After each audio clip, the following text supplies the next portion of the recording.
할렐루야. 아멘. 우리 앞뒤좌우 이렇게 인사하겠습니다. 오늘 하루도 너무너무 수고 많으셨습니다. 인사하겠습니다. 한 번 더 인사할 때에 하늘 문이 열리고 은혜가 충만히 임할 줄 믿습니다. 우리 인사하겠습니다. 하늘 문이 열리고 여러분에게 충만한 은혜가 임하기를 주님의 이름으로 축복합니다.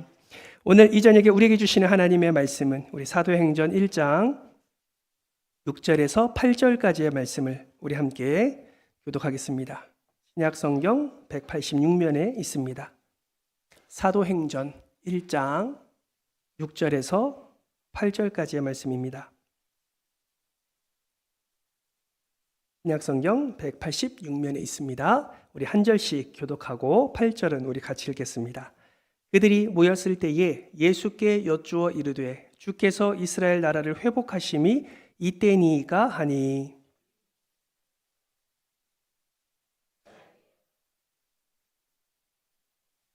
같이 읽습니다. 오직 성령이 너희에게 임하시면 너희가 권능을 받고 예루살렘과 온 유대와 사마리아와 땅끝까지 이르러 내 증인이 되리라 하시니라.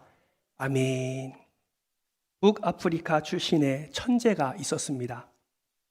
이 사람은 어릴 때부터 뛰어난 지성과 언변을 가지고 있었고 진리를 찾고 싶다는 열망도 굉장히 강했습니다. 그러나 동시에 그는 쾌락을 사랑했고 성공과 명예를 추구했고 욕망을 따라 그렇게 살았습니다. 여러분, 이 사람이 누구일까요? 이 사람은 우리가 잘 알고 있는 믿음의 거장 어거스틴입니다. 그는 나중에 자신의 고백록에서 이렇게 고백합니다. 주님, 저를 순결하게 해주십시오. 그러나 지금은 말고요. 어거스틴은 하나님을 알고 싶어 했지만 지금 당장은 세상을 더 즐기고 싶은 마음이 컸습니다.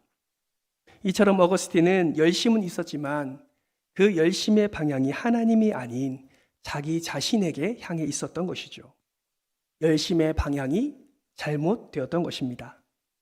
그러나 어거스틴은 단순히 방탕하게만 산 사람이 아닙니다.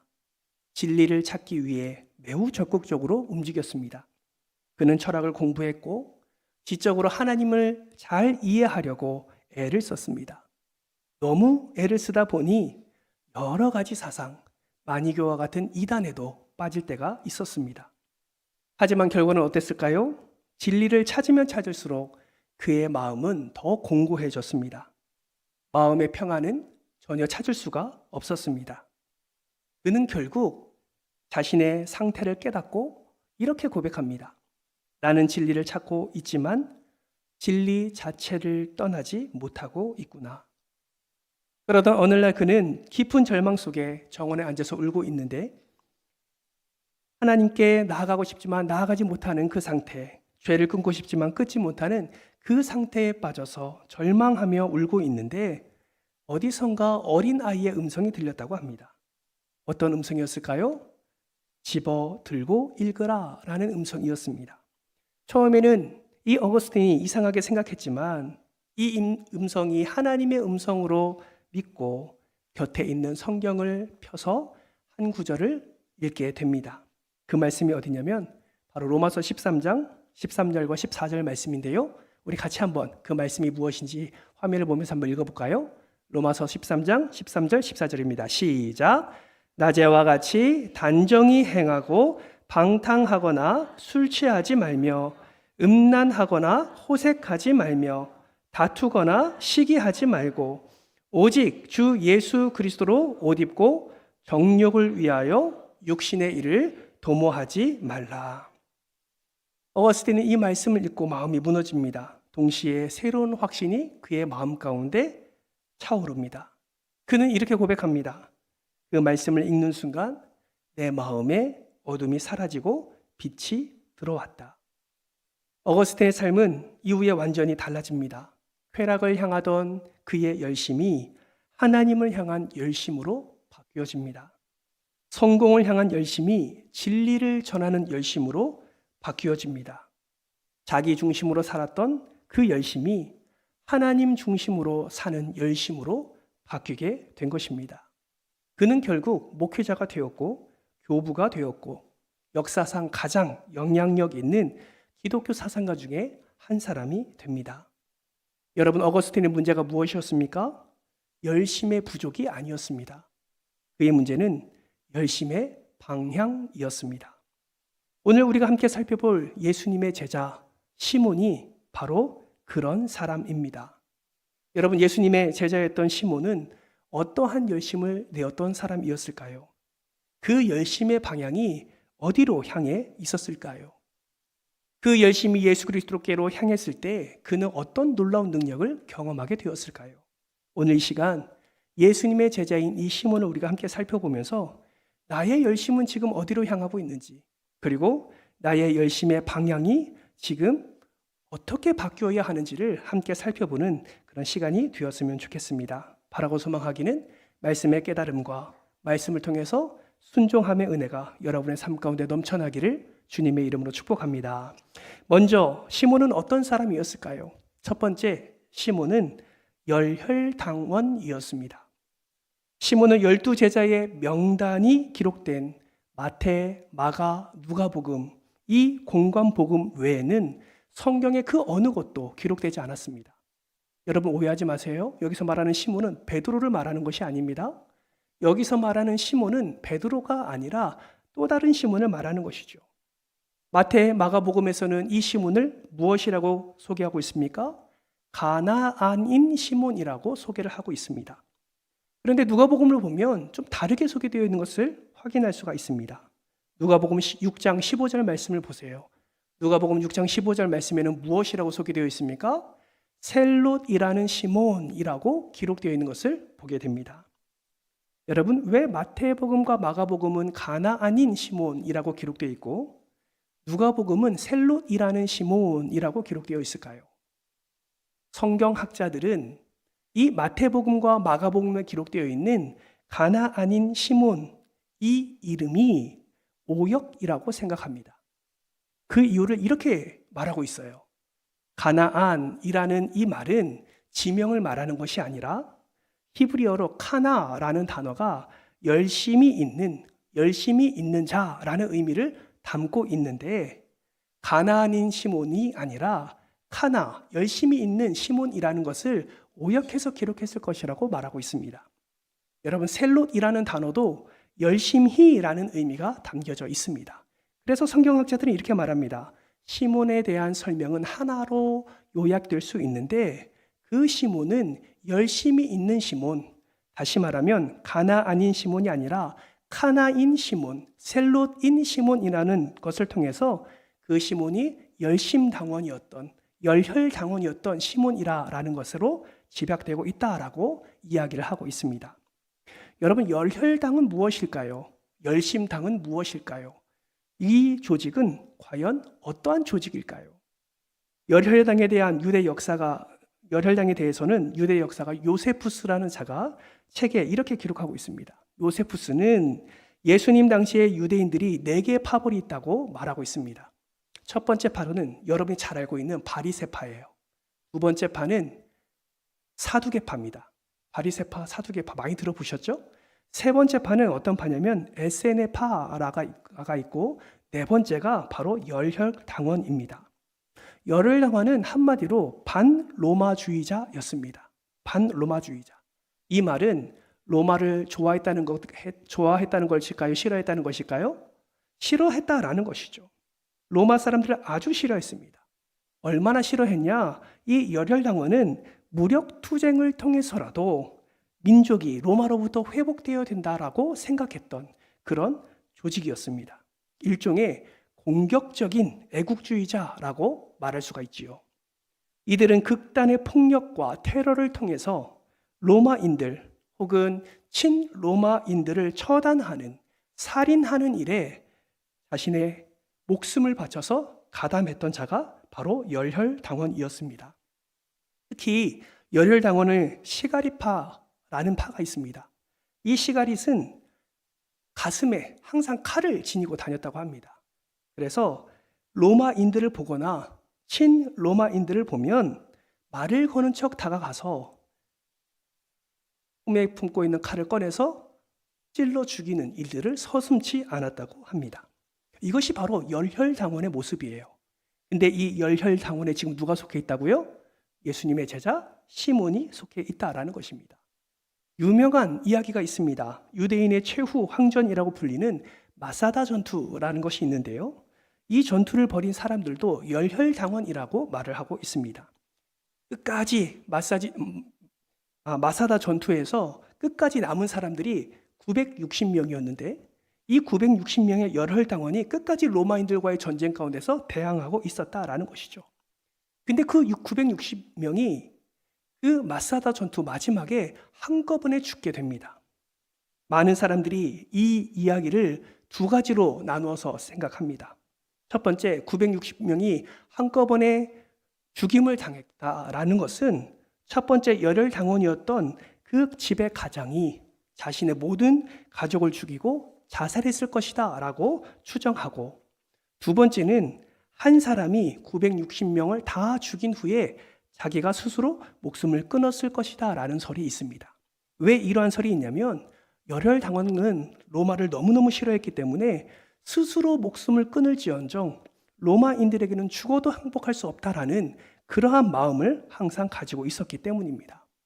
그러나 유대인들에게는 자살이 금기되어 있었기 때문에 많은 사람들이 그 마사다 전투에서 960명이 한꺼번에 죽은 모습을 보고 스스로 자살한 것이 아니라 한 사람이 모든 동족을 죽이고 그 마지막 한 사람이 자살했다는 설을 그렇게 믿고 있는 것입니다. 이처럼 열혈당원 셀롯인들은 로마를 극히 싫어하였고 투쟁하였으며 죽음을 불사르지 않는 자들이었다라는 것입니다. 시몬이 바로 이러한 조직에 있었던 사람이었다라는 것을 우리는 알 수 있었던 것이죠. 시몬에게는 정치적 독립에 대한 꿈이 있었습니다. 어쩌면 예수님의 제자가 되었던 것도 이런 독립을 꿈꾸며 예수님의 제자가 되었는지 모릅니다. 시몬은 예수님께 메시아로서 우리에게 독립을 줄 것이라고 확신하고 예수님을 따르게 되었을 것입니다. 시몬은 자신이 가진 열심에 따라 살아왔습니다. 제자로 부름 받고서도 그는 열심당원의 그 열심을 버리지 못했습니다. 예수님의 열심이 무엇인지, 예수님의 마음이 어디에 있는지 그런 것에는 전혀 관심이 없습니다. 오로지 자신의 열심, 자신이 가진 그 기준에 따라 그 방향을 설정하고 자신의 열심으로 묵묵히 그리고 열심히 그 길을 쫓아 살아가고 있었던 것이죠. 이것이 시몬의 한 모습이었다라는 것입니다. 여러분, 시몬은 또 누구입니까? 두 번째로 우리가 살펴본 것은 시몬은 예수님의 제자라는 것입니다.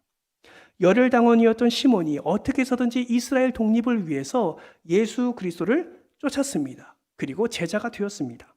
그런데 그의 마지막을 보면 완전히 삶의 변화가 일어난 것을 우리는 확인할 수가 있었습니다. 그렇게 극단적인 폭력과 테러를 통해서 반로마, 그 로마 사람들을 죽이는 일에 열심을 내었던 이 시몬은 나중에 그 결과를 보면 오히려 테러와 오히려 폭력이 아니라 오히려 예수 그리스도 안에서 예수 그리스도의 뜻을 살아내는 자로 변화된 것을 우리는 확인할 수가 있습니다. 그렇다면 어떤 사건이 있었길래, 어떤 그 순간이 있었길래 이 열혈당원이었던 시몬은 진정한 예수님의 제자로 변화가 되었을까요? 성경학자들은 오늘 우리가 함께 본문을 읽었지 않습니까? 이 본문을 기점으로 열혈당원이었던 시몬이 변화되었을 것이다 라고 이야기를 하고 있습니다. 여러분, 오늘 본문 6절 말씀을 보세요. 6절 말씀에 보면 한 제자가 질문을 합니다. 주께서 이스라엘 나라를 회복하심이 이때니까? 여러분, 이 질문을 성경학자들은 셀롯이라는 시몬이 했을 것이다 라고 말을 합니다. 왜요? 그가 이스라엘의 회복에 대해서 너무나 큰 관심을 가지고 있었기 때문이지요. 아마 이런 의미로 질문을 했을 겁니다. 주님, 언제 이스라엘 나라가 이 로마의 앞잡이에서 회복될 수 있을까요? 예수님이 승천하시기 직전까지도 셀롯인인 이 시몬은 열혈당의 그 관점을 내어버리지 못했습니다. 그런데 그런 그에게 예수님이 이와 같이 말씀을 하십니다. 7절 말씀을 보세요. 이르시되 때와 시기는 아버지께서 자기의 권한에 두셨으니 너희가 알 바가 아니요. 그리고 열혈당원의 시몬과 그 자리에 모인 모든 제자들에게 너무 중요한 말씀을 하십니다. 8절 말씀 우리 다 같이 한번 읽겠습니다. 시작.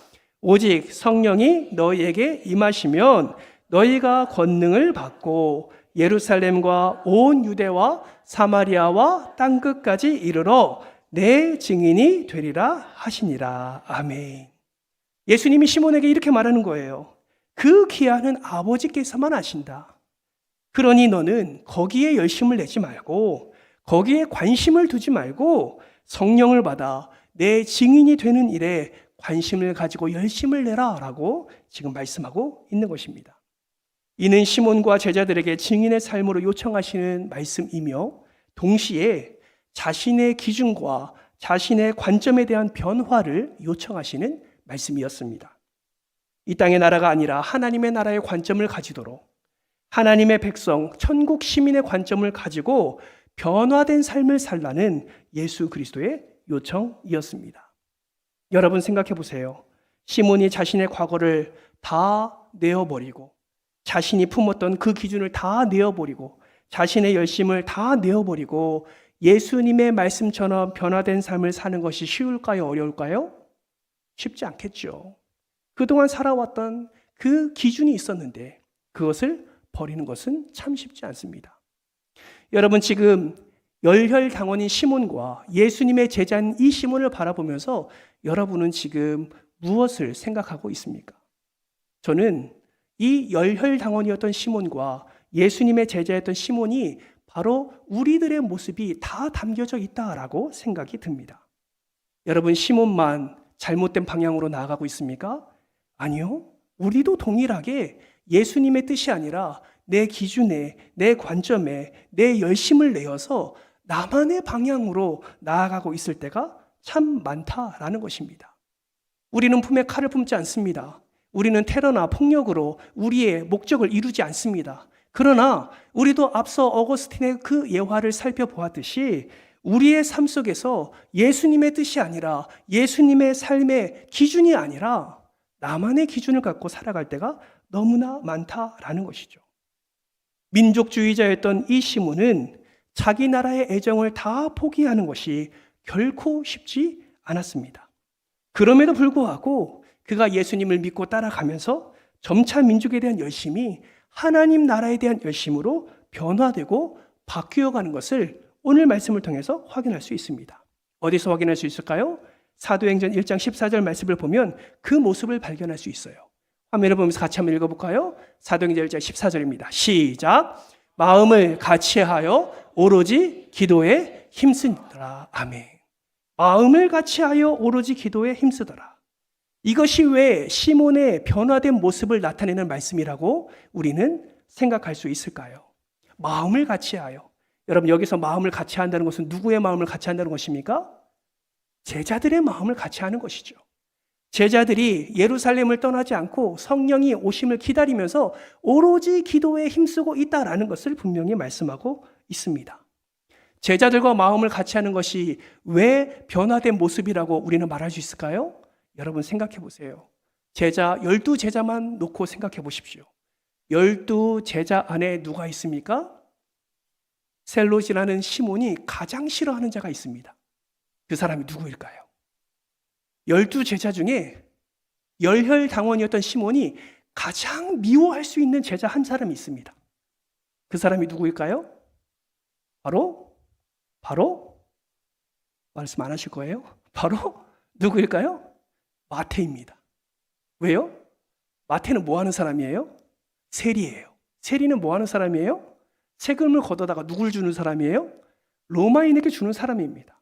세리는 반 로마가 아니라 친 로마 사람이에요. 여러분 시몬이 어떤 사람이라고요? 칼을 품고 다니는 사람이라고요. 로마 사람들을 보면 어떻게 하는 사람이라고요? 극단적인 폭력과 테러를 일으켜서 어떻게 해서든지 로마로부터 벗어나려고 했던 그 열심당원의 한 사람이었다고요. 그런데 같은 제자 안에 친 로마파가 있습니다. 그 마태를 볼 때마다 시몬은 어떠한 마음을 품었을까요? 그 마태를 볼 때마다 시몬은 어떠한 생각을 했을까요?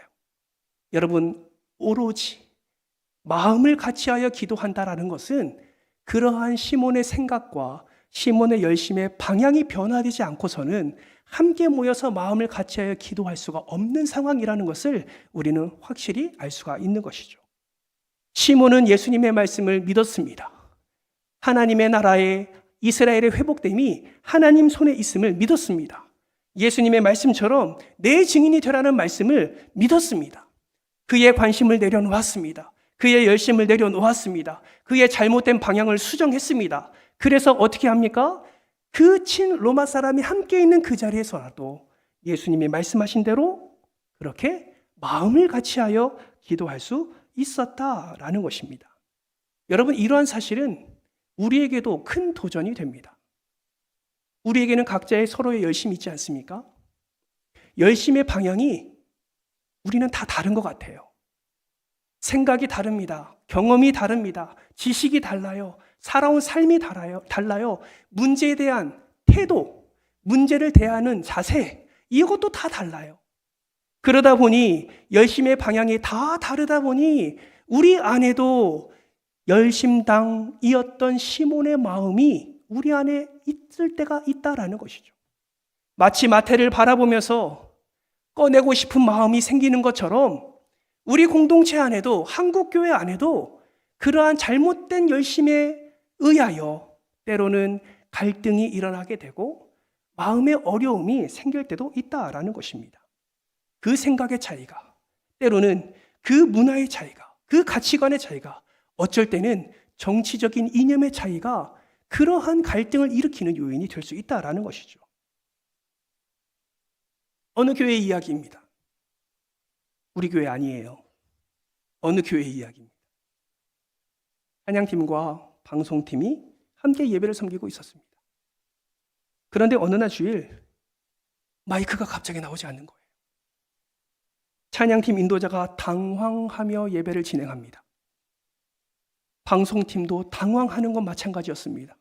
급하게 장비를 조정합니다. 예배를 겨우 마쳤지만 문제는 그 다음에 일어났습니다. 예배 후에 찬양팀 안에서 이런 말이 나옵니다. 방송팀이 준비를 제대로 안 해서 예배가 흐트러졌어. 이 얘기가 방송실에 들어가게 되죠. 그 말을 들은 방송팀 팀원들은 이렇게 말합니다. 우리가 일부러 그런 것도 아닌데 왜 우리만 탓하는가?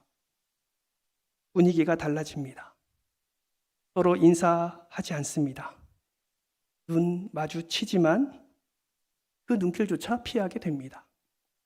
필요할 때만 딱딱하게 말합니다. 겉으로 협력하는 것 같지만 속으로 불편함이 쌓여갑니다. 시간이 지나면서 문제는 더 커집니다. 점점 서로를 이해하지 않고 판단하기 시작합니다. 결국 예배를 섬기면서도 은혜는 사라집니다. 사역이 부담이 되어버립니다. 이 상황을 알게 된 목사님이 두 팀을 모읍니다. 그리고 한 성경 말씀을 펴서 이 말씀을 그들에게 읽어줍니다. 요한복음 13장 34절, 35절 말씀이에요. 화면을 보면서 같이 한번 읽어볼까요? 함께 읽겠습니다. 시작. 새 계명을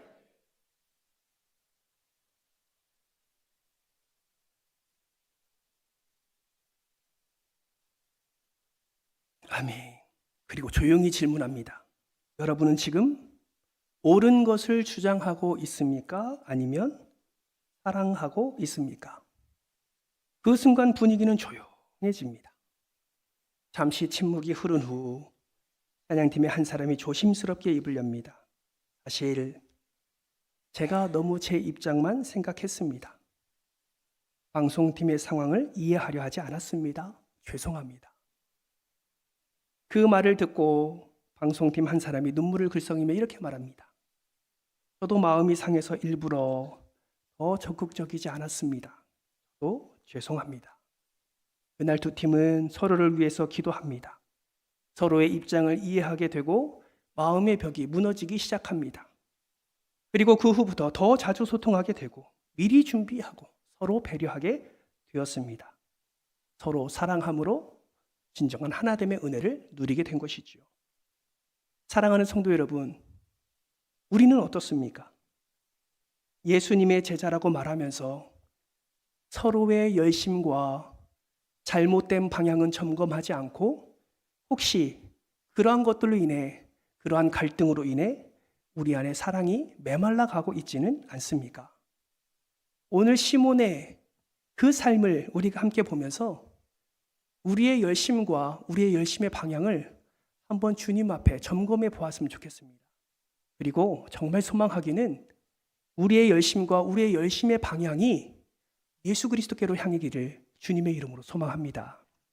시몬과 마태가 예수 그리스도 안에서 하나가 되었듯이 예수님이 명령하신 그 서로 사랑하라, 서로 사랑하면 너희가 내 제자인 줄 알리라, 이 말씀을 삶 가운데 믿음으로 그의 삶 속에 나타내었듯이 우리도 예수 그리스도의 제자로서 서로 사랑함으로 말미암아 서로 열심의 방향이 다름으로 인하여 갈등을 경험하는 것이 아니라 예수 그리스도의 진정한 제자로 하나됨의 은혜를 풍성히 누리는 저와 여러분 되시기를 주님의 이름으로 축복합니다. 마지막 세 번째 시몬은 복음을 전하는 예수님의 증인입니다. 여러분, 시몬을 상징하는 이미지가 있습니다. 그것은 바로 익투스라는 그림이에요. 물고기이죠. 이 이미지는 핍박받는 그리스도인들이 서로 알아보고 격려하는 그리스도인이라는 표시를 나타내는 그런 이미지입니다. 아주 초대교회 당시에 핍박당했던 그 상황 속에서 보편적으로 그리스도인을 나타내는 상징 중의 상징이지요. 왜 이것이 시몬을 나타내는 이미지가 되었을까요? 그 이유는 시몬은 그 누구보다도 예수님을 증거하는 일에 열심을 냈던 제자입니다. 앞서 시몬의 열심의 방향이 어디였습니까? 극단적으로, 폭력적으로 어떻게 해서든지 나라를 회복시키려는 그 열심이 이제는 예수 그리스도의 그 은혜를 누리고 난 후에는 예수님을 전하는 열심으로 바뀌게 된 것입니다. 그 어떤 제자들보다도 전도하는 일에 최선을 다했습니다. 전해지는 기록에 의하면 그는 소아시아와 아프리카, 이집트, 흑해, 영국까지 진출해서 복음을 전했다고 합니다. 그리고 페르시아로 건너가서 복음을 전하다가 전승에 의하면 톱으로 켜는 순교를 당하고 그의 목숨을 하나님을 위해, 예수 그리스도를 위해 드렸다라고 기록되고 있습니다. 여러분, 그는 열혈당원이었습니다. 투쟁적이었고 공격적인 민족주의자였습니다.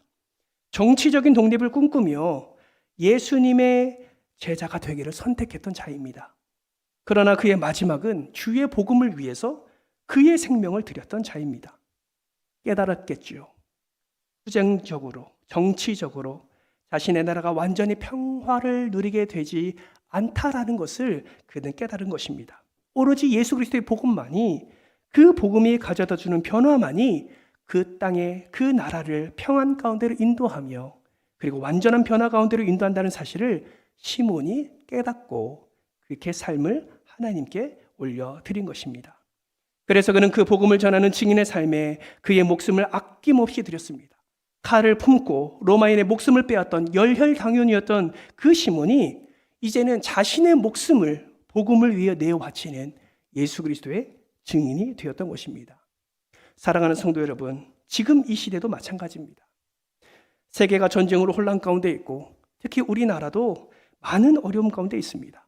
정치적으로, 경제적으로 너무나 많은 어려움이 우리의 삶을 에워싸고 있지요. 여러분, 이렇게 혼란스럽고 이렇게 어려운 이 시대, 이 나라를 진정 변화시키는 것은 무엇일까요?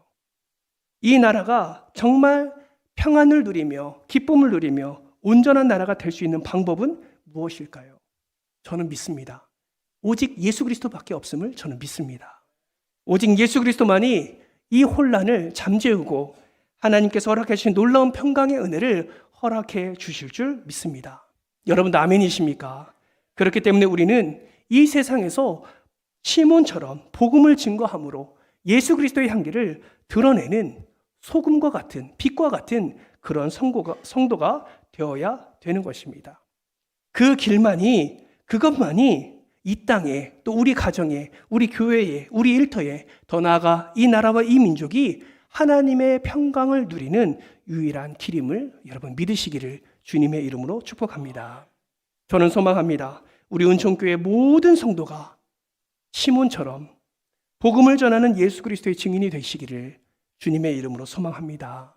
여러분도 그렇게 소망하십니까? 소망하십니까? 예, 소망하십시오. 그 소망이 성취될 때에 하나님의 놀라운 복과 은혜도 우리의 삶 속에 성취된다는 사실을 여러분 반드시 기억하시길 바랍니다. 그래서 저는 그러한 소망을 품고 우리가 함께 하나의 목표를 향해서 우리가 전진했으면 좋겠습니다.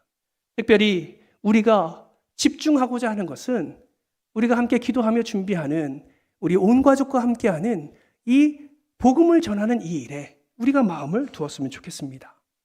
여러분, 현수막을 보면서 여러분 무슨 생각을 하시나요? 현수막을 보면서 어떠한 마음으로 기도하고 계신가요? 이거 왜 진행할까요? 여러분, 이거 왜 할까요? 왜 많은 재정을 들여서 이러한 것들을 꼭 해야만 할까요? 여러분, 다른 이유 없습니다. 우리 교회 알리려고요? 아니요, 그런 거 아니에요. 이것을 해야 하는 이유는 복음을 증거하기 위해서입니다. 다른 이유가 없어요. 이것을 하는 이유는 사랑하는 우리 자녀들, 사랑하는 우리 가족들, 지금 예수를 등지고 세상으로 향하게 나아가고 있는 사랑하는 우리 다음 세대들, 천국과 지옥이 있는지도 모른 채, 구원자가 이미 임한지도 모른 채 이 땅을 바쁨과 분주함에 살아가고 있는 우리 청년들, 그 다음 세대들이 복음을 듣게 하기 위해서 이 행사를 진행하는 것입니다. 여러분, 정말 우리가 복음을 전하는 일에 부름받았다는 사실을 여러분 기억하신다면, 그것을 하나님이 지금도 원하시고 우리를 구원하신 목적이 우리에게 열심을 나타내는 그 방향이 복음을 증거하는 것임을 여러분 믿으신다면 여러분 이 기회를 절대로 놓치지 마시기를 주님의 이름으로 축복합니다. 어쩌면 어떤 이에게는 마지막으로 복음을 들을 수 있는 기회일 수도 있습니다. 꼭 사랑하는 이들을 포기하지 마시고 초대하십시오. 내가 복음을 전하기 부담스러웠다면 주님께 기도하시고 준비하게 하셔서 이 복음을 듣는 자리에 나올 수 있도록 여러분의 자녀들과 손주들을 초청하시기 바랍니다. 예수님은 우리를 부르신 분명한 목적이 나만 예수 잘 믿고 구원받기 위해서 부르신 것이 아니라 더 많은 영혼들을 주님께로 인도하라고, 내 증인이 되라고, 이 진리를 전하라고 우리에게 그 길을, 그 사명을, 그 열심의 방향을 우리에게 제시하신 줄 믿습니다. 정말 소망하기는 5월 3일에 진행되는 굿뉴스 페스티벌과 5월 10일에 우리 안지우 소장님을 모시고 복음을 듣는 이 자리가 정말 가득가득 찼으면 좋겠습니다. 저는 기도합니다. 우리 본당에 앉을 데가 없어서 보조 의자도 갖고 와서 함께 앉아서 복음을 듣는 그 놀라운 광경을 기대하며 기도하고 있습니다. 여러분의 삶 속에서 기도하고 또 초청을 위해서 여러 가지로 준비하고 있는 줄 압니다. 그러나 더 열심을 내서 우리가 기도로 준비하고 복음을 전하는 예수 그리스도의 증인이 되어지게 될 때에 우리 주님께서는 시몬뿐만 아니라 저와 여러분을 통해서도 더 놀라운 하나님의 확장과 그 은혜를 누리게 하실 줄 믿습니다. 말씀을 맺겠습니다. 사랑하는 성도 여러분, 여러분은 지금 무엇에 열심을 내고 있습니까? 여러분은 지금 어떠한 방향을 향해 열심을 내어 달려가고 계십니까? 오늘 시몬은 그의 열심의 방향을 바꾸었습니다.